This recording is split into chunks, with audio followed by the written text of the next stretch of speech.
What's up, everybody? It's Luke James, not the singer. If you're looking to contact me, you can hit up this email, that's right here. But today I'm going to hit you up with my thoughts and opinions on this new EP from Benny the Butcher and Harry Fraud called The Plugs I Met 2. Now by now, everyone is already familiar with Benny the Butcher. He's a Buffalo legend and a standout on Griselda Records. And we have Harry Fraud, who I think is a little bit underrated. He's a producer out of New York who's worked with all kinds of artists, from Currency to Max B, Sean Price, and beyond. He's been at it for about 15 years, and even earlier this year he did a pretty dope project with Jim Jones that you might want to check out. Now of course the original Plugs I Met was met with critical acclaim. It was a great EP bolstered by plenty of dope features. I mean, you had Black Thought, Pusha T, and even 38 Special on there with one of 2019's best verses on the song Sunday School. So I think people's expectations were a little bit tempered when this was announced, because sequels are rarely as good as the originals, and also when the track list came out, the features just didn't hold up quite as well. I mean, people saw names like Fat Joe and French Montana on there and kind of rolled their eyes a bit, wondering what this was going to sound like, maybe a bit more mainstream, or however you want to slice it. But however you did go into this album, I'm sure if you're a Benny fan, you got a lot of satisfaction out of it, because Benny is still up to his usual tricks. On the song Thanksgiving, for example, the tone of the EP is set as he's rapping about how he deserves thanks for all the work he's put in and how hard he hustles, and these are the types of stories you're going to get throughout this project. He's not really expanding into different horizons or new territory, he's just giving you the street stories, rapping about his hustle and how he came up from the bottom. Still works though, and you're going to pick up on plenty of dope lines, because that's what Benny is going to give to you.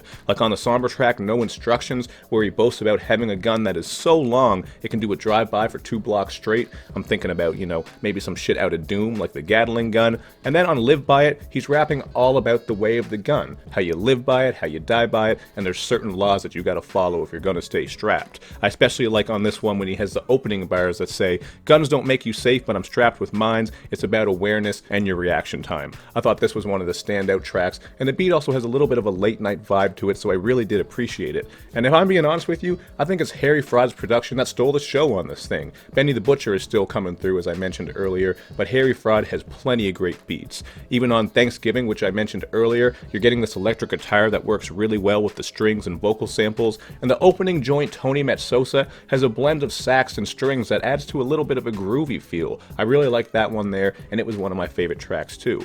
Again, on this song, he's spitting his usual stuff about his come up and how rap saved him from the streets, but he also spits some controversial bars when he says that his safe is stuffed like a Jew wallet. I mean, come on, man. It's 2021. I think we can move on from those type of bars and get a little bit more creative with it.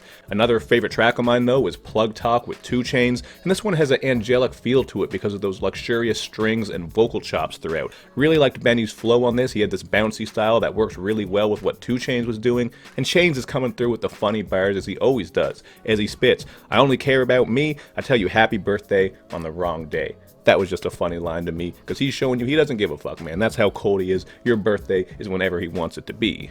Now, as for the other features on here, they are not near as impactful as the guests on the original EP, which I did mention at the start of the review. You got Fat Joe popping up on Talkin Back with tired bars about the Wuhan virus. In this current climate, that shit is just unacceptable in my opinion, with all the anti-Asian American violence going on. That shit did not hit too well, but I did like this beat, because you are getting some flutes and dancing snares that made for a pretty cool feel. So it was still a cool track. Just some of these lines that rappers are using.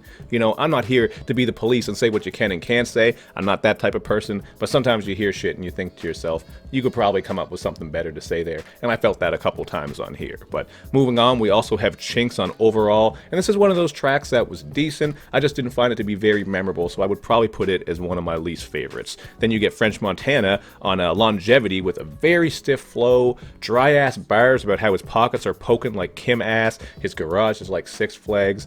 I don't know, French Montana doesn't usually get too much love from me, and that didn't change on that song. But you do get Jim Jones on here too with a pretty standard verse, and Jimmy has just been continuing to have this great run in the past couple years, man. He's put out a lot of dope projects, and he shines on this one.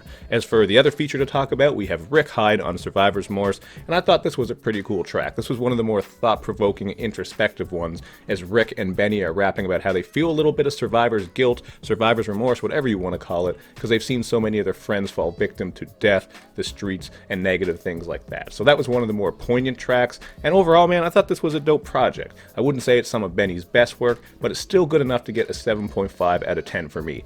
Benny's rapping his ass off and he has some good lines, but he also isn't getting too creative or stepping outside of his comfort zone, so at times it does feel a bit familiar, but hey, it still works, it still sounds great. Harry Fraud's production is dope, and I came out of this with a lot of good songs. So my only complaint really is that I wish the features were stronger. If he had had some really strong features on here, like on the first plugs I met, this would have been much better, but alas, here we are. So those are my thoughts and opinions on this one. You guys hit me up down below with yours, and of course, make sure you do that good YouTube and social media stuff where you show me love and you show me lots of it. Thank you for watching, everybody. I will see you next time.